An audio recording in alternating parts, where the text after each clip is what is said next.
There's often this stereotypical idea of what a scientist is. And I think that's part of what kept me from pursuing science for so long, is I didn't fit in that box. And sometimes it takes some bravery to show up how you are, to be true to yourself, and find the place that works for you.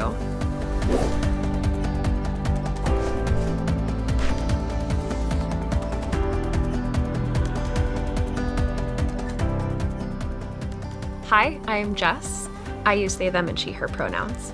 And I'm a mental health researcher and a graduate student at the University of Minnesota. I study mental health conditions, and specifically I study something called psychosis or schizophrenia. So that type of word is used to describe an experience when someone is seeing things or hearing things that aren't there, or maybe having kind of unusual thoughts in a way that is causing problems for them or distressing to them. And I study specifically the brain and kind of what is going on in the brain when someone is experiencing psychosis. I come from a family of 5 children. I had a dad who worked outside the home and a mom who stayed in the home. And I grew up in a pretty conservative religious environment. I was born and raised a woman. There were some expectations and I think some stereotypes about what women could and couldn't do. I didn't really have a lot of examples of career-oriented women. I didn't have many examples of women in science and math and similar fields. I entered college as an undeclared major, and I knew that I really liked working with people. I really liked helping people and supporting people. And so I decided to pick up a psychology minor, just kind of as an aside.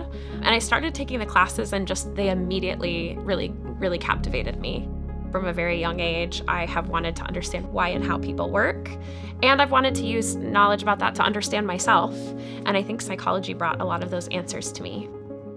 I had a mentor, actually in an English class of all things, who pulled me aside and was like, "You're a really good writer. I think you should consider applying for some study abroad experiences." And that kind of put me on a path to apply to a study abroad experience that was very reading, writing, and research intensive, and gave me a taste for what it was like to ask questions and find the answers yourself by investigating.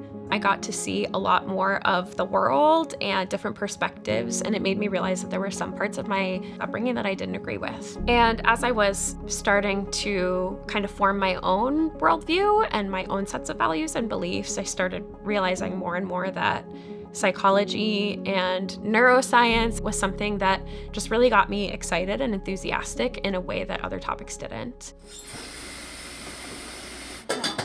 My university and my faith community were not very supportive of LGBTQ+ people. And it was something that I didn't really start thinking critically about my own sexual orientation and gender identity until I got out of school and kind of got out of that environment. I realized that I was bisexual.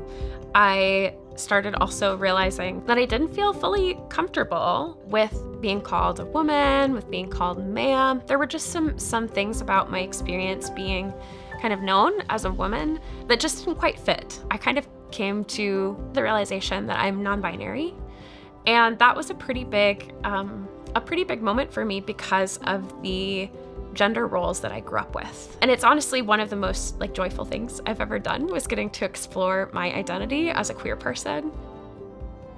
I think that it's really enriched my experience as a scientist because I get to think about what is it like to have experiences that are maybe outside the majority experience, and how do I get to represent my community within my field.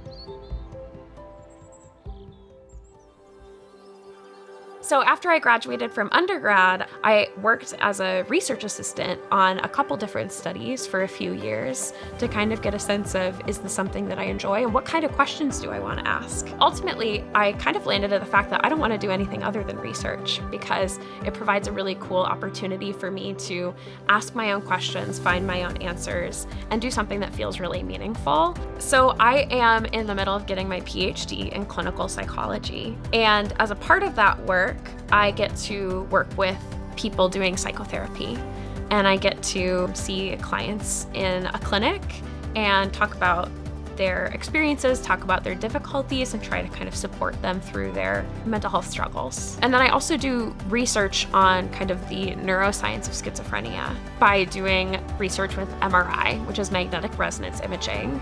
And it involves taking these high-resolution pictures of the brain, both at rest to get a sense of how the brain is kind of structured, and actually to get pictures of the brain while it's working, while people are doing a task in the MRI scanner.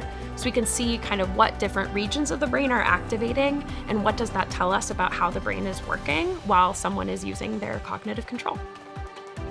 After I was several years into doing research on schizophrenia, I had a family member who had a sudden episode of psychosis. And it was really devastating. It was a really big shift from psychosis being a condition that I study to psychosis being something that is affecting someone very close to me in a very real way. And it really shifted my kind of professional academic hat into getting to see those experiences up close and seeing why it matters so much that we understand them and that we prevent them and that we have good treatments for them.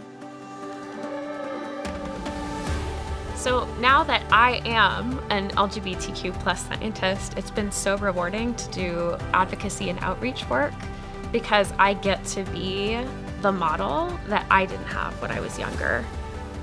Often when we are studying human functions, we're studying things that are in the cortex because that's where we do a lot of our complicated tasks that help us get about our everyday life. I grew up thinking that my main purpose in life was to help people. And I still really want to help people, but I think I've also found room for also enjoying my own life and doing things that excite me.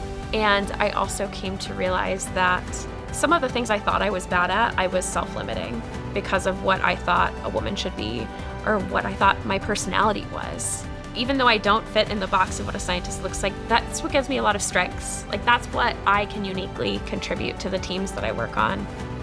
The best way to make discoveries and the best way to make an impact is to have diverse people doing the work to actually help the diverse communities that we want to support.